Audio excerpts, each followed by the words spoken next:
Amigos, ¿cómo están? Es Iván Michel del programa Soy Iván Michel. Esta red social en la cual es dedicada a el mindset, la mentalidad. ¿Qué podemos extraer de las personas que nosotros vamos a conocer a través de nuestro programa? Tenemos en esta ocasión a una persona que es el jefe de operativos internacionales de la DEA. Él es Mike Vigil y tiene muchas cosas que compartir con nosotros. Lo tenemos en este tiempo en nuestro programa y le queremos dar la bienvenida a Mike Vigil. Es un honor tenerlo con nosotros, señor Mike. No, el privilegio es mío. Muchas gracias por tenerme en su programa. Muchas gracias, de verdad, lo hemos seguido de cerca y es usted una gran persona, una persona muy especial para este mundo, una persona que está aportando muchas cosas grandes en este mundo. Y por supuesto queremos saber qué lo mueve. Bueno, vámonos un poquito a la historia. Usted tiene una carrera de criminología. ¿Por qué se decidió estudiar criminología? ¿Qué le movió a usted? Bueno, desde niño yo miraba estos programas de televisión, por ejemplo, Los Intocables, el Dragnet, ¿se acuerda de esos programas muy antiguos? Uh-huh. Entonces, eso me motivó de buscar la manera de entrar a esa carrera. Uh-huh. Entonces, terminando con preparatoria, comencé a buscar universidades que tenían un programa de criminología de 4 años. Muchas de esas universidades tenían un programa así de 2 años, pero la Universidad del Estado de Nuevo México en Las Cruces sí tenía ese programa de 4 años. Uh-huh. Entonces solicité la entrada a esa universidad y para mí, a mí no me gusta hacer las cosas así nomás para hacerlas. Si voy a hacer algo, tiene que ser lo mejor posible que yo pueda lograr. Entonces, eso me interesó bastante.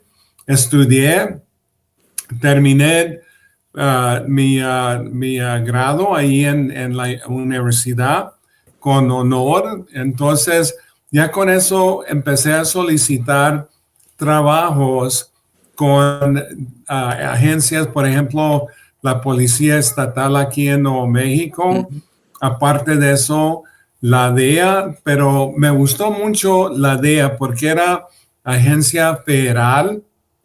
Aparte de eso, en ese entonces era la única agencia que tenía un mandatario de trabajar no nomás en los Estados Unidos, pero al exterior. Por ejemplo, el FBI trabajaba aquí en los Estados Unidos, la CIA afuera. Y luego, aparte de eso, me interesó bastante este juego de gato y ratón. Así es. Entonces, eso era como que trabajar así como James Bond, y entrando a la DEA tuve que pasar unos exámenes.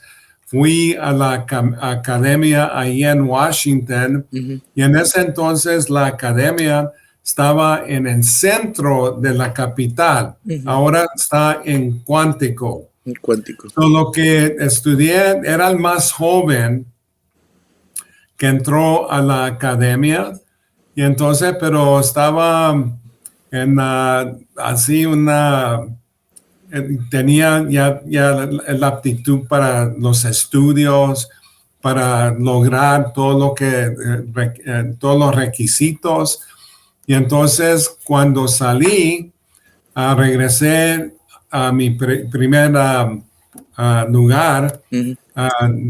Donde me comisionaron aquí en Albuquerque, Nuevo México, y comencé a trabajar encubierto.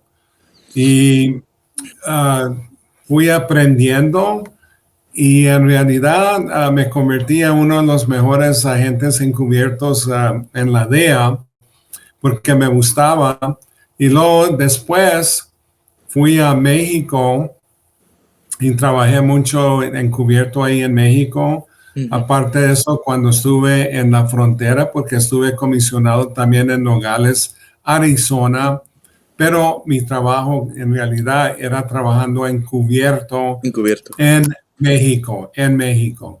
Por ejemplo, no nomás ha estado en México, ¿no? Ha estado en muchos países y ahorita vamos a hablar un poquito acerca de eso, pero ¿cómo le hizo Mike para que sus emociones y sus pensamientos no intervinieran con el trabajo que él tenía que hacer en cualquiera por ejemplo, de las misiones que tenía que usted hacer? ¿Cómo le hacía para que su yo interno no chocara con lo que tiene que hacer en base a la ley? Pues así como agente encubierto, yo me transformaba a un narcotraficante. Wow. Entonces, yo no tenía ningún pensamiento en mi cerebro ¿Usted que era policía. los bloqueaba los pensamientos? Sí, bloqueaba todos esos pensamientos. Y entonces yo siempre he tenido una manera así de mucha calma. Y cuando estaba en peligro, así cuando estaba trabajando encubierto, entonces hasta más calmado me ponía. Porque cuando estás trabajando contra de narcotraficantes, es un negocio muy peligroso y hay muchos agentes federales o estatales que van infiltrando a grupos de Los Ángeles del infierno, de motociclistas, Ujú. gente que vende armas, pero no hay ningún criminal que es más peligroso que un narco. Ujú. ¿Y ha estado usted en peligro de muerte de esas veces que usted piensa, ok, ya hasta aquí llegué? ¿Ha estado así fuertemente? Sí, ha estado en diferentes tiroteos. Me acuerdo que estaba trabajando encubierto en Sonora, México. Fui ah, a reunirme con unos narcos ahí en Caborca, que eran del grupo del cartel de Guadalajara. Y entonces negocié con ellos sobre de un cargamento fuerte de droga y les dije que iba a regresar en 2 semanas. Ya con eso coordiné con la Policía Judicial Federal de México Ujú. y me prestaron una camioneta con un camper muy grande y fui a un restaurante que era combinación restaurante y gasolinera. Y entré ahí, no tenía el dinero para enseñarles, porque ellos siempre piden ver el dinero, solo que conseguí billetes de uno, bastantes, una pila grande, y luego le puse un billete de $100 a cada lado, y luego utilizando cinta me lo puse en la pierna para que ellos no pudieran ver el bulto de dinero. Ujú. Solo que entré con un informante y ya estos tipos me estaban esperando, estaban vestidos así estilo vaquero, con sombreros y entran y comienzan a hacerme preguntas y uno de ellos me dice, pues dame las llaves de la camioneta, yo me voy con el informante a recoger la droga. Y yo me quedé con uno ahí sentado, tenía la Judicial Federal alrededor de ese restaurante Ujú. y el tipo comienza a decirme, mira, si tú eres federal, te vamos a desplumar, diciendo que te vamos a matar. Ujú. Y entonces se pasó 1 hora, se pasó 2 horas, se pasó 3 horas y se comenzó a hacer entrar la oscuridad. Y me acuerdo viendo por la ventana y un federal estaba ahí haciéndome señales que así, ¿qué pasa? ¿Qué pasa? Ujú. Y estoy pensando yo, pues, ¿cómo le voy a contestar con este tipo amenazando mi vida? Y Y luego como media hora después me dice el narcotraficante que estaba sentado conmigo, Ujú, voy al baño y el baño estaba afuera del restaurante. ujú. Entonces dije, pues voy con él porque algo va a suceder aquí. Y seguro salimos y uno de los judicial federales viene y le pone la pistola en el pecho del narco y el narco agarra el barril y la voltea y dispara y le da un tiro a la judicial federal en la cabeza y sale un spray de sangre así al aire y Wow. luego se voltea a mí y dispara. Esto sucedió como en 2 segundos y sentí cuando pasaron 2 balas por mi oreja y entonces disparé, cayó el tipo, vino la Cruz Roja y todavía estaba vivo, después se murió. Y como 20 minutos después viene la camioneta, va dando la vuelta Ujú. y va viendo la Policía Judicial Federal con ametralladoras y la gente ya está ahí viendo los hechos. Ujú. Y entonces va acelerando y le pega a una tractomula y el camper se da una vuelta así Ujú. y se va corriendo por la carretera y brinca del camión. De buena suerte no mató al informante, Ujú. pero así sucedían. Y en otra ocasión, por ejemplo, estaba trabajando encubierto en Culiacán, Sinaloa, y mandé a 2 informantes para que fueran a coger una muestra de heroína, porque hay muchas veces que hay gente que nada más quieren robarte el dinero. Solo que se pasó una hora, yo estaba en un hotel, un cuarto ahí con un federal, y tocan la puerta y voy viendo por el hoyo ahí en la puerta Ujú. eran, ah, que eran como 6 personas, 6, 7 personas. Abrí la puerta y todos estaban armados con estas pistolas 45 así en su calzón, Ujú. en su pantalón. Y entonces le dije a uno es, pásale. Y él entra y me agarra así y yo sé que sintió la pistola que yo tenía y comenzó a ponerse nervioso. Ujú. Entonces yo saqué mi pistola y se lo pusimos ahí en la alfombra y luego salí y dije, pues si va a haber un tiroteo aquí, pues posiblemente puedo matar a 3 de ellos, pero no a todos. Pero no intentaron de sacar la pistola. Y después de que fueron detenidos, nos enteramos que eran policía judicial estatales Oh. que vieron los informantes ahí y querían venir a pedir sobornos. Eso es lo que estaban buscando. Ah, ok. Y por ejemplo, en esos tiempos que usted esperaba, bueno, ¿cómo las personas podemos tener ese tipo de mentalidad como usted lo tiene? ¿Cómo se puede adquirir un tipo de mentalidad fuerte en el cual las emociones no hagan en ti una acción? Se trata de esto, que se necesita una mentalidad así muy especial.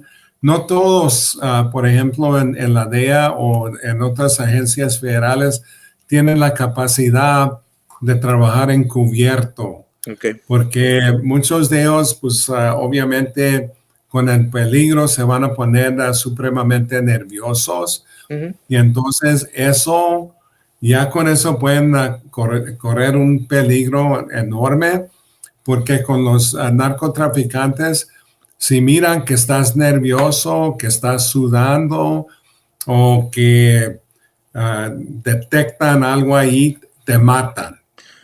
Entonces Ellos te van a eso sería una característica para poder ser un policía encubierto.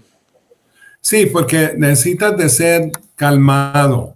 Y si te pones nervioso, si te hacen preguntas, y no sabes cómo contestar, o te tienes que acordar qué dijiste hoy, porque te lo van a pedir posiblemente una semana después. Entonces, si no das la misma respuesta, entonces ya con eso también te pueden matar. Solo que tienes que tener esa calma.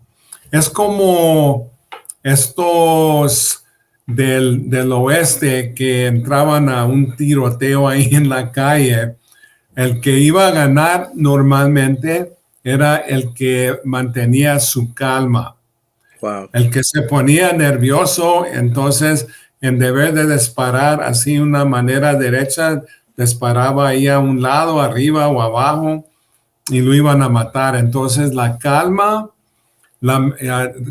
tratando de controlar tu mentalidad es muy importante porque, como te digo, si no tienes esa capacidad, es mejor que no te metas a ese tipo de trabajo. Por ejemplo, ¿podemos nosotros desarrollar esa calma en nosotros? ¿Hay cosas que podemos hacer nosotros las personas para poder desarrollar esa calma? Pues tienes que tener bastante valor y no tener miedo. Posiblemente eso es posible, pero hay algunos que se ponen muy nerviosos que nunca van a poder controlar sus emociones. Control, Entonces, control.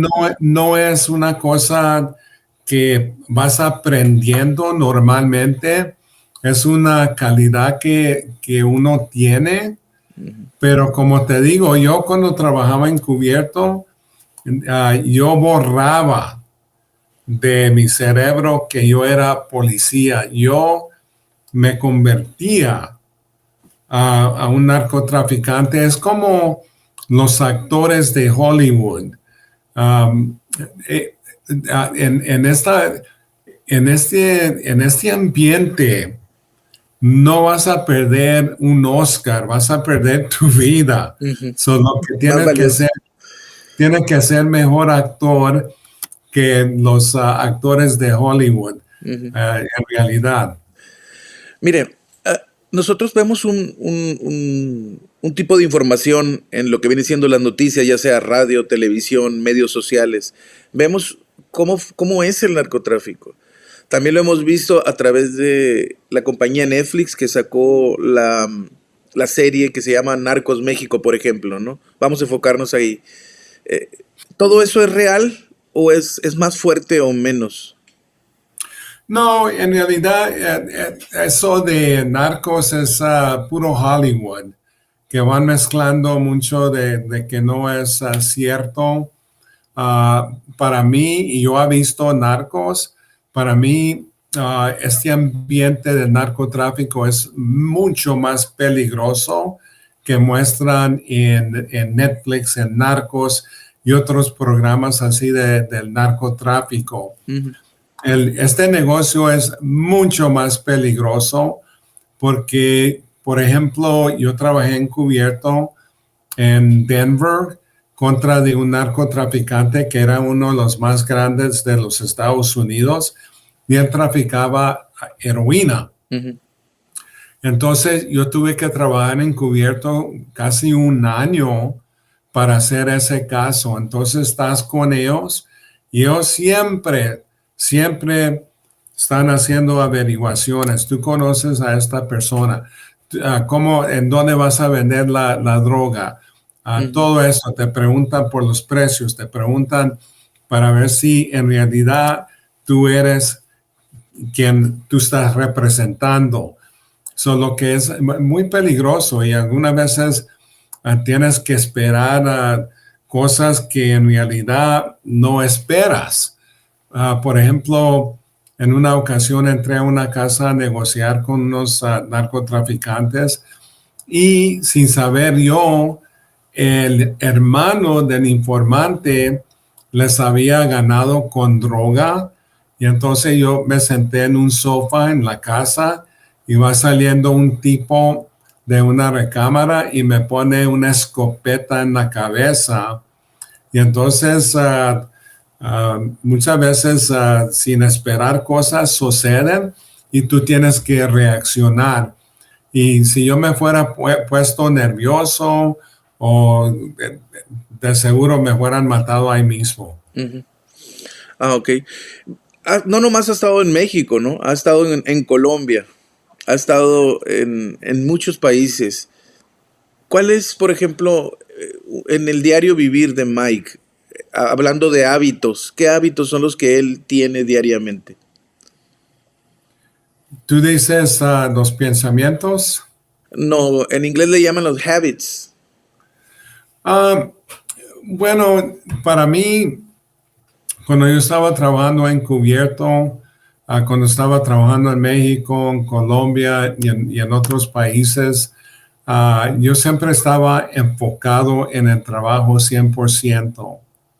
Y entonces, así, cuando iba a tener reuniones con los narcotraficantes, entonces yo me preparaba así, convirtiéndome a un narco Ujú. y luego ah, desarrollando una estrategia que yo iba a seguir.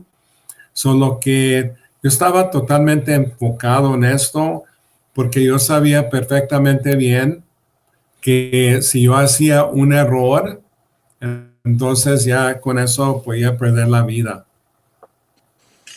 Usted ha estado a 6 pies de Pablo Escobar. ¿Cómo se sintió mentalmente hablando? Pues es algo raro porque sí me sentaba cerca de Pablo Escobar y Pablo Escobar no era ostentoso, siempre andaba con Levi's, con sus tenis, con una camisa así común y corriente. Ujú. Y luego todos los sicarios que siempre andaban con él se parecían como una pandilla que encuentras en Tucson, que encuentras aquí en Alburquerque. Entonces, pero ellos en realidad pusieron a Colombia en sus rodillas, especialmente en esta situación de extradición. Entonces, Pablo Escobar era una persona psicópata Ujú. que mandaba matar gente nada más para matarlos. Y en una ocasión puso una multa en las policías. Si los querían matar, les ofrecía $600. Solo que él era un criminal de los más grandes, yo creo, del mundo. Entonces yo me sentía así con calma, ah, pero sabía que ellos eran muy peligrosos y les importaba poco matar a alguien así en público. Ujú. Solo que muchas veces en una ocasión, por ejemplo, yo vivía en una montaña ahí en Medellín, Colombia. Iba por el camino y era oscuro. Yo nunca tenía el radio prendido porque ellos utilizaban a individuos en motos para ir a matar a gente. Y yo sentí una moto atrás de mi carro que venía siguiendo, pero no podía ver porque no tenía luces. Ujú. Y entonces yo comencé a ir a un lado de la carretera al otro y luego cuando volteé al apartamento donde vivía, pasó la moto, eran dos individuos y uno se me quedó viendo y tenía algo en las manos. Entonces era muy peligroso cuando salía de la casa en Medellín. Había cadáveres, gente que habían matado a un lado de la carretera. Regresaba por la noche y todavía estaban los cadáveres ahí Ujú. porque había tantos muertos en la capital de Antioquia, Medellín, que no podían recoger todos los cadáveres que habían matado ahí. Ujú. Y usted terminando, bueno, vamos ahora a enfocarnos un poquito a lo que viene siendo sus libros. Yo pensé que nomás tenía uno el libro, usted tiene un libro que se llama Deal, pero estuve revisando su carrera y usted tiene más libros. ¿Hay Sí, otro libro que va a sacar? Sí, estoy terminando, voy a tener 7 libros, estoy terminando el número 7. Yo creo que posiblemente en unas cuantas semanas ya lo puedo mandar a publicar y eso se va a llamar la Claw del Dragón y Wow. se trata de terroristas que quieren formar bases, por ejemplo, en El Salvador, Honduras y Guatemala para poder atacar a los Estados Unidos Ujú. y tener una cadena logística más pequeña, en deber de mandar armamento y terroristas del Medio Oriente, Ujú. poner bases más cercas. Entonces, es una novela, pero casi todos mis libros son basados en muchas de mis experiencias. Entonces, yo no soy un autor que tengo que hacer, buscar cosas para poner en el libro. Yo nomás estoy ahí ah, con, mi computadora escribiendo. ¿Cómo se va a llamar? ¿Cuál es el título? The Claw of the Dragon. Claw of the Dragon. Como en español se dice como ¿cómo se puede decir en español? La clave, no es la clave, ¿no? No, es como ¿cómo se dice en español? Ah, ah, como el raguño del dragón. El rasguño del dragón. Sí. Y bueno,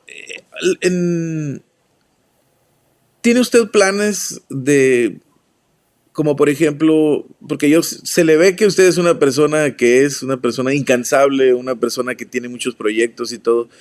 Así como hay un principio, Mike, también hay un final en todo.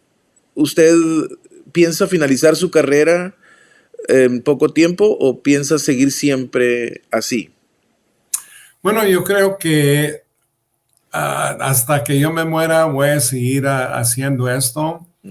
Doy bastantes entrevistas, por ejemplo, alrededor del mundo, y yo lo tomo así como un servicio público para educar al público en este ambiente tan violento que es el narcotráfico, el terrorismo. Entonces también hago documentales. Hace poquito tiempo que hice un documental del cartel de Jalisco Nueva Generación Ujú. y del Mencho, Nemesio Ceguera Cervantes. Ujú. Y entonces, porque mucha gente no está metido en eso, no tiene conocimiento, obviamente, y muchas veces hay programas en televisión donde miras un equipo de SWAT entrar a una casa y luego salen con una bolsita de marihuana y dicen, oye jefe, tuvimos bastante éxito, mira la droga que confiscamos. Entonces, eso no tiene impacto. Cuando estás trabajando contra de narcos que pueden poner 15, 20 toneladas de cocaína a un solo golpe, Ujú. entonces estás hablando de unos Pablo Escobar, de Chapo Guzmán, de Nemesio Ceguera Cervantes, de Ismael Mayo Zambada, Ujú. solo que, y ahora los carteles, por ejemplo, en México son súper potentes porque no nomás trafican varias drogas, pero ahora comenzaron con las drogas sintéticas. Estoy hablando de metanfetamina, de fentanilo, y luego aparte de eso han entrado al sistema económico de México, Ujú. donde están en el negocio de aguacates, de limones, también en la pesca, están metidos en todo. Ujú. Y eso ha causado que estos carteles, especialmente el cartel de Sinaloa, el cartel de Jalisco, Ujú. son súper carteles. Ujú.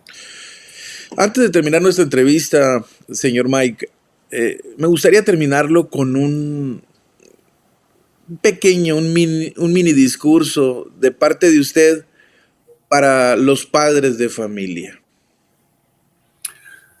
Bueno, yo creo que para evitar que los jóvenes entran a esto de drogadicción, los padres y toda la comunidad, no nomás los padres, pero también las escuelas, ah, la, ah, la religión, los sacerdotes, todos tienen que jugar un papel para educar a los niños de no utilizar drogas, porque ya entrando así a la adicción de drogas es muy difícil. Y aunque hay lugares que pueden dar tratamiento, pero la única cosa que hacen nos van de intoxicando, pero lo que pasa, salen de esos lugares y regresan a la casa y otra vez comienzan a utilizar droga en una semana. Ujú. Solo que la educación es muy importante.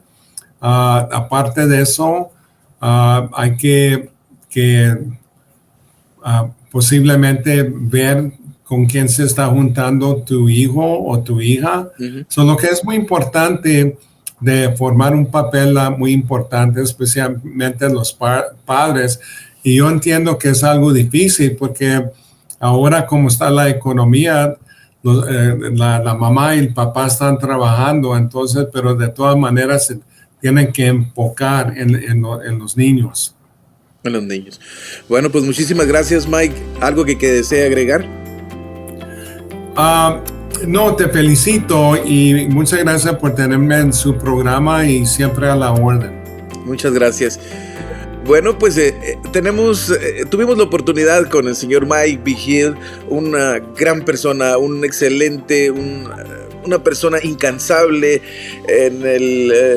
combatiendo el mundo del narcotráfico en todo el mundo. Lo tuvimos con nosotros y pudimos apreciar algunas de las cosas, pudimos entender un poquito cómo una persona, como por ejemplo de la talla de Mike, él ha podido hacer tantas cosas y ha podido combatir tantas cosas que han estado afectando a nuestro mundo.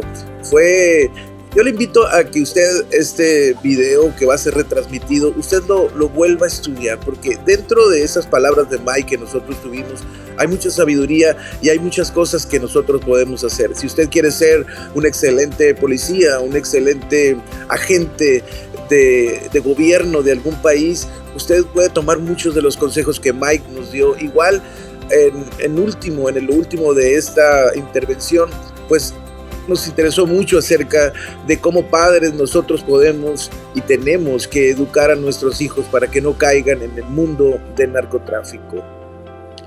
Muchas gracias a todos ustedes que estuvieron en esta entrevista. Recuerden, mi nombre es Iván Michel, soy Iván Michel y muchas gracias.